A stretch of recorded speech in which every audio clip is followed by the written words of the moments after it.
নমস্কার বন্ধুরা, কেমন আছেন? আশা করি ভালো আছেন। তো আমি কিছু বলতে চাই এই মানে প্রবলেম, আমাদের পাড়ার প্রবলেম নিয়ে।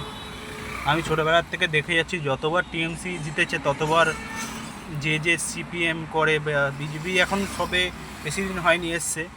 মানে মানে আমার ছোটোবেলা থেকে শুরু করে তখন বিজেপি তো তখন ছিল না, তখন সিপিএম ছিল আর টিএমসি ছিল।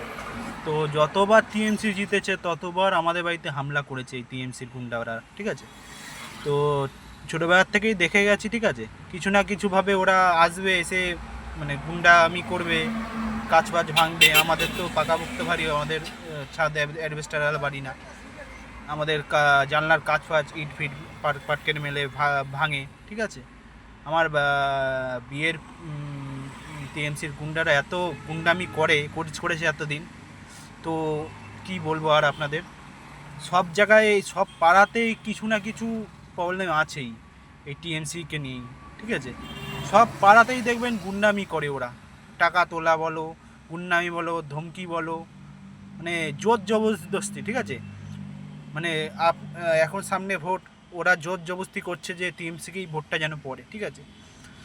তো সামনে ভোট, তো আপনারা ডিসিশন নেবেন কাকে ভোট দেবেন। আমি এটা বলতে চাই যে আমাদের ছোটোবেলার থেকে দেখে আসছি যে আমাদের পাড়ায় যত টিএমসি গুন্ডারা আছে, তো আমাদের বাড়িতে আমার দাদু সিপিএম করতো। তো সিপিএমের লোক, তো তো ওরা সিপিএম বলো অন্য পার্টি বলো কাউকে দেখতে পারে না, ঠিক আছে, এসে হামলা চালাতো। মানে কাউকে মারধর করেনি। আমি তো ছোট ছিলাম তখন, অতটা বুদ্ধি বুদ্ধি হয়নি তখন। এখন বড় হয়েছে, এখন আস্তে আস্তে বুদ্ধি হয়েছে, ঠিক আছে, জ্ঞান এসছে, কে কে ভালো কে খারাপ এখন বুঝতে শিখেছি, ঠিক আছে। তো আপনারাও বড়, মানে আমার থেকে তো অনেক সিনিয়র মানুষ আছে, তো তারাও যদি এখনও যদি না বোঝে, তাহলে আর কিছু বলার নেই। আমিও প্রথম প্রথম ভাল লাগতো টিএমসিকে, ঠিক আছে, ভাল লাগতো, মিটিং মিছিলও গেছি, ঠিক আছে। তো তারপর আস্তে আস্তে বুঝতে পারি ভেতরের ব্যাপারগুলো। যখন ভোট আসতো, মানে একবারেই হয়েছে আমার সঙ্গে এরকম, ভোট আসতো তখন আমাকে দিয়ে ছাপ্পা মারানো হতো, ঠিক আছে। আমি ছাপ্পা মারতে যাইনি, আমার ইচ্ছা করে না যে আমি ছাপ্পা মারবো, আমার মন বলে না যে আমি ছাপ্পা মেরে ভোট তুলবো। আমি নিজে ভোট দিয়েছিলাম হচ্ছে 19 সালে, 2019-এ প্রথম ভোট আমার, ঠিক আছে। তো আমি ভোট দেওয়ার পর আমি তখন টিএমসিতেই ভাল লাগতো, তখন টিএমসি করতাম। তো আমি বুঝতাম না তখন, বুঝতে পারিনি কে ভালো কে খারাপ। তো আমি তারপর আস্তে আস্তে আমি দল ছেড়ে দিই। তো ওই মানে এত প্রবলেম প্রবলেম হওয়ার পর, মানে চারিদিকে দেখছি কি কি হচ্ছে না হচ্ছে, হওয়ার পর আমি আস্তে আস্তে দলটাকে সাইড করে দিই। তো আমি চাই না এমন একটা দলে থাকতে যে যেই দলে গুন্ডামি, তোলাবাজি, মার্ডার, খুন সব কিছু হয়। তো আমি মানুষ হিসাবে আমার মন বলল যে খারাপের দিকে যেতে না, ভালো পথে যেতে। তো আমি এখন আপাতত বিজেপিকে ভালো লেগেছে। তো বিজেপির সমর্থন, অনেক ভিডিও ছেড়েছি, দেখেছেন, শেয়ার করেছি কিছু, অনেক ভিডিও আপনারা দেখতেই পান আমার ফেসবুকে। তো আমার বিজেপি এখন ভালো লেগেছে, কারণ মোদি অনেক কিছু করেছে। মোদি না থাকলে আমাদের দেশটা কোথায় কত নম্বরে নিচে চলে যেত। তখন এখন এখন কত নম্বরে আছেন, আগে কত নম্বরে ছিল একটু দেখবেন, ঠিক আছে। মোদির জন্য আজ এই দেশটা ঠিকঠাক আছে, না হলে অন্য অন্য যারা প্রধানমন্ত্রী ছিল তারা বেচে দিত আমাদের ভারতটাকে বেচে দিত। মোদি না আসলে না বেচে দিত। তো মোদি আছে বলে অনেক কিছু দেখতে পাচ্ছেন, উন্নয়ন। বাইরের স্টেটে যান, দেখবেন উন্নয়ন কী কী হয়েছে না হয়েছে। টাকা দিলেই সব কিছু হয়ে যায় না, ঠিক আছে। 1,500 টাকা দিলেই বা 3,000 টাকা দিলেই সব কিছু হয়ে যায় না। দেশের উন্নয়ন কী কী হয়েছে সেটা দেখতে হয়। তো ওই যে কী বলবো আর আপনাদের।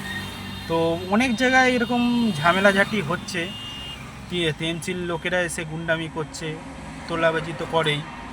অনেক কলেজে মানে দাদারা বড় বড় বালতা পোষপাল, কলেজে অনেক গুন্ডামি চলে, ওখানে সিন্ডিকেট চলে। তো অনেক কলেজে টিএমসির লোকেরা থাকে, অনেক জায়গায় মানে টিএমসি এতদিন জিতে জিতে যা যা করেছে আপনাদের চোখের সামনেই দেখা যায়, যা যা করেছে উন্নয়নের পাঁচালী শোনায় আমাদের, ঠিক আছে, অনেক উন্নয়ন করেছে। তো এটাই বলতে চাই যে 1,500 টাকার জন্য নিজেদেরকে বেছে দেবেন না, নিজেদের ছেলেমেয়েদের ভবিষ্যতের চিন্তা করুন, এটাকে বলতে চাই।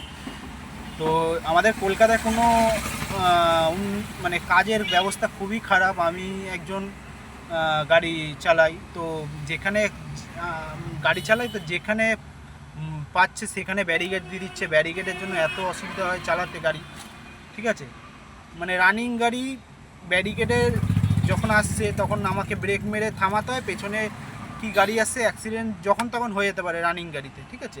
সিগন্যাল থাকলে সেটা আলাদা ব্যাপার।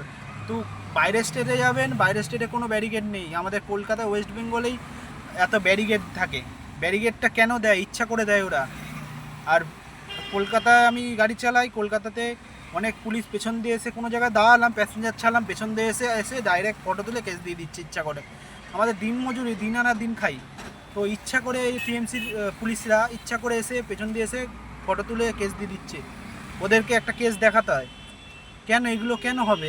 আপনি আমাকে এসে বলবেন যে দাদা এখানে নো পার্কিং আছে, আপনি গাড়িটাকে সরিয়ে রাখুন বা কিছু না, মানে না কোনো কিছু কথা বলে ডাইরেক্ট এসে কেস দিয়ে দিচ্ছে। এগুলো তো আমাদের মধ্যে প্রচুর খারাপ লাগে। মানে দিন আনা দিন খায়, 500-1000 টাকা না, ডাইরেক্ট 2,000 টাকা 3,000 টাকা কেস, 5,000 টাকা কেস দিচ্ছে। এগুলো কি মানে টিএনসির মানে যা পাচ্ছে তাই করছে, কেস দিচ্ছে, মানে দালালি করছে, টাকা তুলছে, মারছে পাবলিককে, যারা ভোট দিচ্ছে তাদেরকেই ধরে ধরে মারছে, যাদের কাছ থেকে ভোটটা নিচ্ছে তাদেরকেই ধরে ধরে মারছে এই টিএনসির গুন্ডারা। ভোট চাওয়ার বেলায়, ভোট সামনে, ভোটের সময় বাড়ি বাড়ি এসে এসে নমস্কার হাত জড়ো করে করে বলছেন ভোটটা দেবেন আমাকে, ভোটটা দেবেন আমাকে, উন্নয়ন করে দেখান, আমাদেরকে সুবিধা দিন, আমরাই তো অসুবিধায় ফেলে দিচ্ছেন আপনাদের জন্য। তো আপনাদের জন্য প্রবলেমে পড়ে আছি আমরা আম পাবলিক। তো আপনাদের উন্নয়ন অনেক দেখেছি, এবার পাল্টানো দরকার, এটাই বলতে চাই। এবারে সরকারটা একটু পাল্টিয়ে দেখুন কি হয়, কারণ এত বছর ধরে 15 বছর ধরে অনেক দেখেছি। আগে বামফ্রন্টের আমলে অনেকে দেখেছেন, আমি জন্মানোর পর থেকে টিএমসিকে দেখেছি, কারণ আমি জন্মানোর আগে বামফ্রন্ট ছিল, সিপিএমের আমল, তখন আমি অতটা কিছু জানি না, কিন্তু জন্মানোর পর থেকে টিএমসিকেই দেখে যাচ্ছি কী কী করেছে না করেছে, সব উন্নয়ন দেখাই গেছে। অনেক গুন্ডামি করেছো, অনেক তোলাবাজি করেছো, এবার তোমরা হাঁটো, দেশ থেকে চলে যাও বাংলাদেশে বা পাকিস্তানে পাঠিয়ে দিতে হবে এদের। অনেক গুন্ডামি করেছে, আমাদের রাজ্যটাকে শেষ করে দিচ্ছে। বাইরের স্টেটে দেখো উন্নয়ন প্রচুর উপরে উঠে গেছে, ঠিক আছে, উন্নয়ন অনেক হয়ে গেছে, কিন্তু আমাদের কলকাতা নিচে এখনও ডাউন হয়ে পড়ে আছে। আমাদের কলকাতার ছেলেপেলেরা বাইরের স্টেটে গিয়ে কাজবাজ করছে।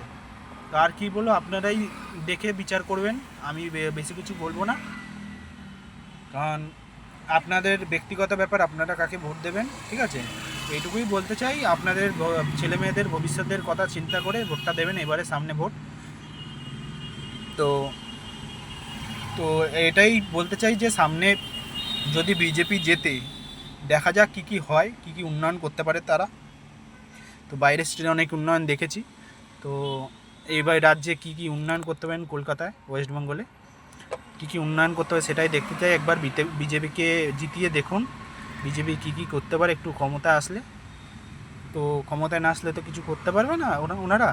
তো টিএমসিকে জিতালে আপনাদের পরে হিন্দুদের কি হবে সেটা মাথায় রাখবেন, কি কি হয়। টিএমসির লোকেরা অনেক দেখে রেখেছে কে কেমন, ঠিক আছে, সব হিসাব করবে পরে, এটাই ভেবে রেখেছে ওরা। তো এটাই বলতে চাই যে ভেবেচিন্তে ভোটটা দেবেন। ওদের গুন্ডামিকে এবার গোড়া থেকে তুলতে হবে গাছ, ঠিক আছে, গোড়া থেকে সরাতে হবে ওদের গুন্ডামি। এত গুন্ডামি সহ্য করা যায় না। মেয়েরা রাস্তাঘাটে বেরোতে ভয় পায়, যেখানে দেখছে সেখানে উল্টোপাল্টা বলছে মেয়েদেরকে, মানে কোনো মানে টিএমসির লোকেরা এতটা নিচে নেমে গেছে না। প্রথম ভালো লাগতো, তখন করতাম ঠিকই, কিন্তু এখন আর পছন্দ হয় না। এত নিচে নেমে গেছে, নিজেদের মা বোনদের বেচতে এক ফোঁটা চিন্তা করবে না ওরা, ঠিক আছে? নিজেদের বাড়ির লোককে 1 সেকেন্ডে বেচে দেবে, আর বলে নাকি 1 সেকেন্ড লাগবে না আপনাদের হিন্দুদেরকে সরাতে, ঠিক আছে? বাপের রাজ্য নাকি কলকাতা, ওর বাপের নাকি ওয়েস্ট বেঙ্গল? 1 সেকেন্ড লাগবে না যে সরিয়ে দিতে। আমরা হিন্দু হয়ে ভয় পাচ্ছি ওদেরকে। ভয়টা আপনাদের মন থেকে সরান, ভয়টাকে সরিয়ে তারপর এগোন, আপনাদের ক্ষমতা আপনারা দেখান। তো হিন্দু হয়ে ভয় পাচ্ছেন, হিন্দু হয়ে নিজেদের মধ্যেই মারপিটটা করছে। যখন দরকার তখন তো কোনো কাজে লাগবে না, নিজেরাই নিজেদের পরবর্তী জেনারেশনকে ধ্বংস করছে। হিন্দু হয়ে হিন্দুদের মধ্যেই মারপিট চলছে, মানে মারছে, ঠিক আছে, খুনাখুনি করছে। তো কি বলবো আপনাদের, নিজেদের মধ্যেই মারপিট করছে হিন্দু হয়েই। তো হিন্দু হয়ে হিন্দুর পাশে দাঁড়ায় না, কিছু না। হিন্দু হয়ে এখনও বলছি হিন্দুর পাশে দাঁড়ান, ঠিক আছে? যখন সময় আসবে তখন তো আর কাউকে হিন্দুকে পাওয়া যাবে না, সবাই এক হন, এটাই চাই। তো বেশি কিছু বলবো না, নমস্কার, জয় হিন্দ, জয় ভারত, জয় শ্রীরাম, নমস্কার।